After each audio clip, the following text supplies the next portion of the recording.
Assalamualaikum warahmatullahi wabarakatuh. Perkenalkan, nama saya Nita Talia dengan NIM 22811900007, kelas A, jurusan Pendidikan IPA 2019.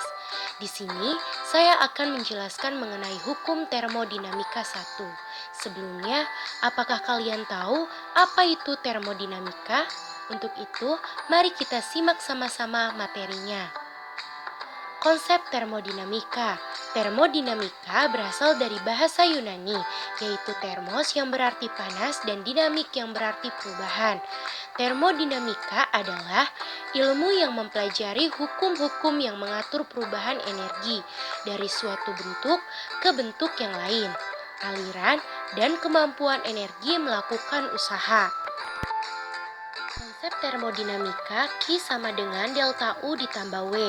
Q sama dengan kalor bernilai negatif jika sistem melepas panas, bernilai positif jika sistem menerima panas. Delta U merupakan perubahan energi dalam, bernilai negatif jika energi dalam turun, dan bernilai positif jika energi dalam naik. W merupakan usaha, bernilai negatif jika sistem menerima usaha dan bernilai positif jika sistem melakukan usaha. Nah, selanjutnya, apakah kalian tahu apa itu sistem dan juga lingkungan? Nah, sistem adalah sesuatu yang menjadi subjek pembahasan atau fokus perhatian. Sedangkan lingkungan adalah segala sesuatu yang tidak termasuk dalam sistem atau segala sesuatu keadaan di luar sistem. Selanjutnya, hukum termodinamika 1. Hukum pertama termodinamika adalah konservasi energi. Secara singkat, hukum tersebut menyatakan bahwa energi tidak dapat diciptakan dan tidak dapat dimusnahkan, tetapi hanya dapat berubah dari bentuk yang satu ke bentuk yang lainnya. Banyaknya kalori yang diperlukan untuk menaikkan energi dalam sebesar delta U dan melakukan usaha sebesar W dapat dicari dengan persamaan Q sama dengan delta U ditambah W. Termodinamika yang digunakan apabila sistem menerima kalor dari lingkungan dan sistem melakukan usaha. Adapun perjanjian sebagai berikut.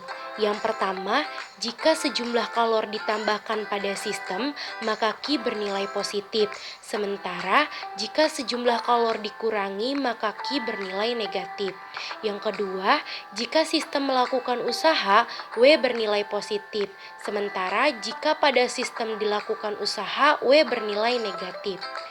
Adapun proses-proses termodinamika dibagi menjadi 4 macam. Yang pertama, isotermik, yang kedua isohorik, yang ketiga isobarik, dan yang keempat adiabatik. Adapun materi selanjutnya yaitu kalor kerja dan kerja kompresi. Konsep kalor. Menurut Joule, kalor sebenarnya merupakan perpindahan energi. Kalor bukan energi atau kalor bukan suatu jenis energi tertentu. Kalor adalah energi yang berpindah. Jadi ketika kalor mengalir dari benda yang bersuhu tinggi menuju benda yang bersuhu rendah, sebenarnya energilah yang berpindah dari benda yang bersuhu tinggi menuju benda yang bersuhu rendah. Proses perpindahan energi akan terhenti ketika benda mencapai suhu yang sama. Adapun satuan kalor yang sering digunakan, terutama untuk menyatakan nilai energi makanan adalah kilokalori. 1 kilokalori sama dengan 1000 kalori. Kalor dapat dibagi menjadi dua. Yang pertama, kalor yang digunakan untuk menaikkan suhu, dan yang kedua, kalor yang digunakan untuk mengubah wujud. Nah, dalam pembahasan kalor ada dua konsep yang hampir sama tetapi berbeda, yaitu kapasitas kalor dan kalor jenis. Kapasitas kalor adalah banyaknya kalor yang diperlukan untuk menaikkan suhu benda sebesar 1 derajat Celcius, sedangkan kalor jenis adalah banyaknya kalor yang dibutuhkan untuk menaikkan suhu 1 kg zat sebesar 1 derajat Celcius. Berikut tabel kalor jenis benda, ada zat dan juga kalor jenisnya. Asas Black. Nah, menurut asas Black, apabila ada dua benda yang suhunya berbeda, kemudian disatukan atau dicampurkan, maka akan terjadi aliran kalor dari benda yang bersuhu tinggi menuju benda yang bersuhu rendah. Aliran ini akan berhenti sampai terjadinya keseimbangan termal atau suhu kedua benda sama. Nah, untuk rumusnya, Q lepas sama dengan Q terima. Yang melepas kalor adalah benda yang bersuhu tinggi dan yang menerima kalor adalah benda yang bersuhu rendah. Selanjutnya yaitu materi mengenai kerja ekspansi atau kompresi. Pada saat gas berekspansi, tekanan gas meningkat dan dihasilkan gaya normal pada dinding toraks. Kerja yang dihasilkan sistem pada saat toraks bekerja sejauh dx adalah bentuk perkalian A dikali dx seperti tampak pada persamaan. Bisa dilihat persamaannya. Adapun kesepakatan tanda untuk kerja dan kalor, yang pertama, kerja dilakukan oleh sistem pada lingkungan, tandanya negatif. Yang kedua, kerja dilakukan pada sistem oleh lingkungan, tandanya positif. Yang ketiga, kalor diserap oleh sistem dari lingkungan, tandanya positif.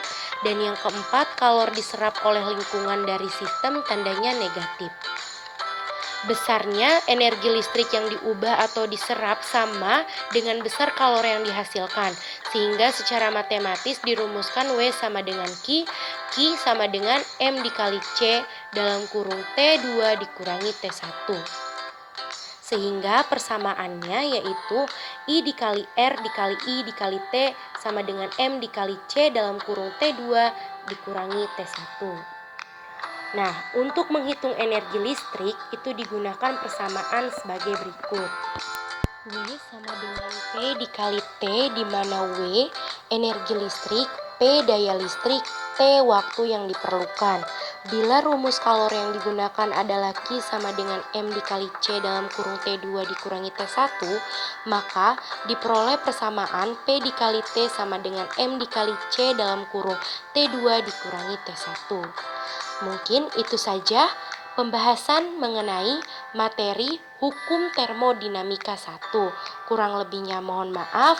Terima kasih. Wassalamualaikum warahmatullahi wabarakatuh.